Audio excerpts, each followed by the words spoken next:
glad to see that their friend. How is their spelled? Their. What belongs to them?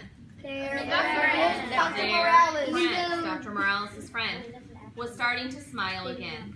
He'd been safe at his lab here in Seattle when St. Helens erupted. Some of us guys the other day, or yesterday, were saying that you thought Dr. Morales, or it might have been in my homeroom, thought that Dr. Morales was on that helicopter because he had been on a helicopter before, right? Yes. But now we find out the truth. He had been in Seattle at his lab, so it was not him on the helicopter. But like many of the scientists, he blamed himself for not being able to better predict the eruption. And he lost one of his close friends, a young scientist who had been near the mountain when it exploded. That man was one of the 57 people who died in the eruption. Now guys, when we read that, if we think about all of that knowledge of volcanoes, we know what happened when Mount Vesuvius erupted in Pompeii.